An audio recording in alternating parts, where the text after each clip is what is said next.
Hello and welcome to Forever Rugby on Forever Sports, and it is official. The new rugby calendar reform has officially been voted through, and the reform has begun or has been approved, really. And it's not the reform a lot of people wanted. In fact, many people going as far as to brand this, the end of rugby, the downfall of rugby. And that is because of the exclusionary nature and almost the elitist nature of a lot of what this reform will now entrench structurally. And it's a bit of a frustrating time for this to be voted just weeks after we saw the first ever World Cup victory from Portugal. We saw Fiji getting to the quarterfinals. We've seen heroic performances from your Uruguays. We saw Chile and how much people got behind them. So it was some amazing performances that we saw during the World Cup of your second tier two nations. And this new calendar did not really include them, and for me and for a lot of people saying that it's just not going to basically give any space for them to improve and to be competitive. So we're going to go through the calendar as well as the new international men's competition, which is the new look Pacific Nations Cup, which will feature Fiji, Samoa, Tonga, Canada, Japan, and the USA. And we'll talk a little bit about how this whole calendar works and the reform and what's going to happen. So before we do that, please do smash like on the video. Please do subscribe to the channel as well. And buckle up because it gets a bit complicated. So the main thing is the adjustments to World Rugby Regulation 9, which is basically the international windows, when players are available for international games and when they are not. So the good news, the positive of this change is a move towards separating international and domestic leagues. And I think that is obviously a very good move. There will no longer be club fixtures overlapping international fixtures. So we will not have a situation where, for example, players playing in France or Japan or whatever, will not be able to represent the Springboks because they're in club season. This all starts aligning in 2026. It is a dedicated women's and men's rugby calendar, which aligns international and domestic games. The idea is benefit for the fans and the player welfare. So, it obviously helps with a lot more sort of player welfare in terms of making sure that they're not playing too much rugby and not being torn between clubs and nations and stuff like that. Because you've seen in times before where players have chosen their club because that's what they're contracted to, and their club says, no, we need you back here. And then the international coach is saying, well, if you go back to your club and lead your union, we're not going to pick you anymore. And it's horrible when players are in that position because it's a lose-lose situation for them. So that's a good move, the fact that it has been aligned. So this will be clarity of the release period. It is a commitment to more effectively manage player load and welfare, and it's a framework to review in terms of the women's calendar, international competitions to try and fast track the growth of women's rugby.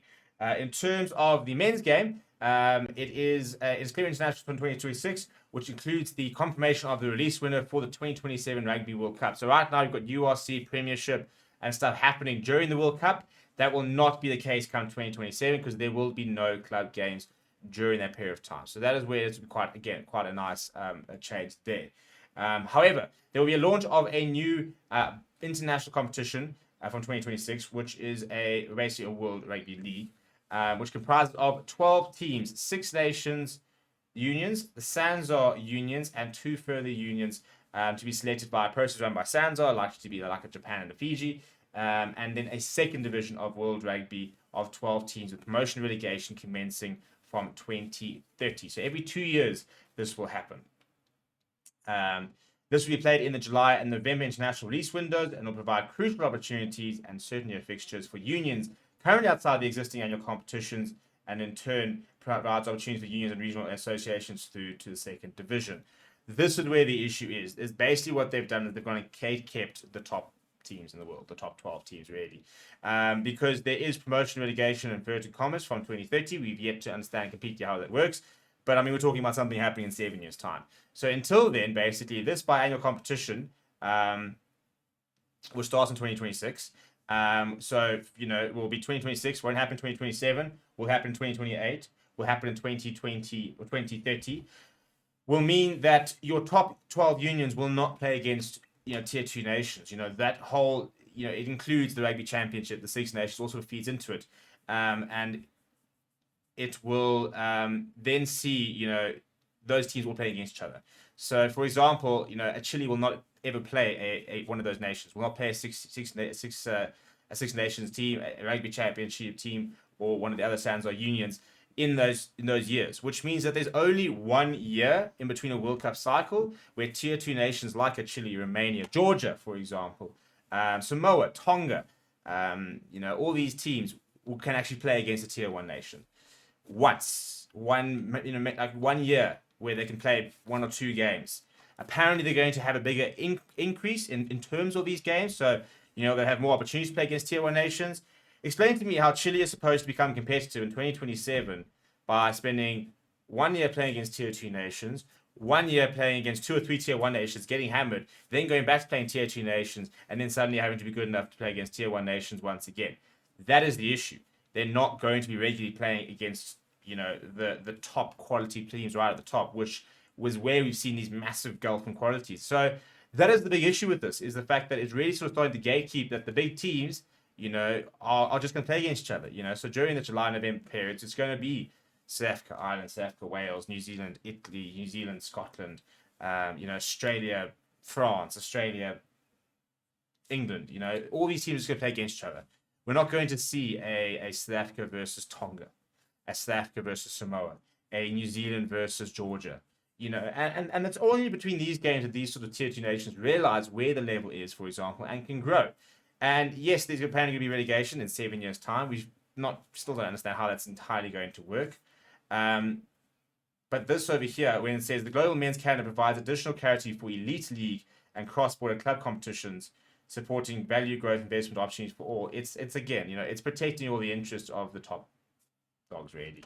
It's making sure the top 14, the Premiership, the URC, the Six Nations, the Rugby Championship, that they get to sort of sit on top of the pile and dictate how things work and play against each other, whilst the tier 2 nations will continue to sort of fight over nothing, really, and with very little support. So it's sad. It is sad because, there's so much opportunity. For me, you look at this World Cup and surely some people are thinking, well, maybe we need more games like this. We want to see that Portugal upset. We want to see these teams be more competitive. And this reform is not going to achieve that, as far as I'm concerned. The new competition is a New Look Pacific Nations Cup. This will take place in August and September. It'll be 2 pools of 3: Fiji, Samoa, Tonga, Canada, Japan, and USA. So those are the 3 different pools. You've got your Pacific Islands over there, and then you've got Canada, Japan, and USA. There will be a minimum of 3 matches per team. There will be round-robin pool matches followed by a final series taking place in either Japan or in the USA. This will alternate. So basically, 3 matches, top 2 semi-final, top 2 semi-final. One goes into a 5th and 6th playoff. One goes into a bronze final. The other one goes into grand final. And that'll either take place in the USA or in Japan. So yeah, cool. So, for a Tonga and a Fiji and a Samoa and Canada, Japan, USA. So, for example, Canada and the USA, which weren't at the World Cup because they didn't qualify, they get to now play against, your Samoas, your Fijis and stuff like that. So, they're cool. So, their rugby can start to maybe grow a little bit. Even though there's a massive gulf in quality, even between Japan and New Zealand right now, or Japan and South Africa. And then, what about your Chiles? What about your Georgias? What about your Romanias? These teams, where do they get to sort of fit in? So, this is the frustration, is that they've just not gone and looked at the entire thing and decided, well, how do we make the next 12 teams competitive? And to be honest, relegating, one team or 2 teams into this club is not going to help. If it gets 2013, all of a sudden, I don't know, Wales have a bad year and Australia have a bad year, and they have to spend 1 year playing against tier 2 nations. Then if they win promotion, they go back into that top 12 league. So during the non-rugby championship season, they're playing against Chile and stuff like that. That doesn't really grow the game, to be honest. I don't really think it does. We need this happening more often and regularly is the issue. So it's difficult to know what's exactly what the answer is, because obviously as a South Africa, you don't want to be spending every single time you're not playing the Rugby Championship. You don't want to be playing against tier 2 nations. But there has to be a calendar aligned where tier 2 nations can be playing against the top quality sides every year. Where they've got at least 2 to 3 games against top quality opposition, or else they're not going to grow. And this doesn't really allow for that.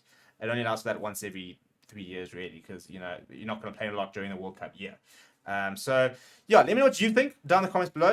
Is this a good thing? Is this a bad thing? I want to know what your thoughts are in the comments below. Please do smash like on the video. Please do subscribe to the channel as well. Thank you very much for watching. My name is Steven. I'll chat to you soon.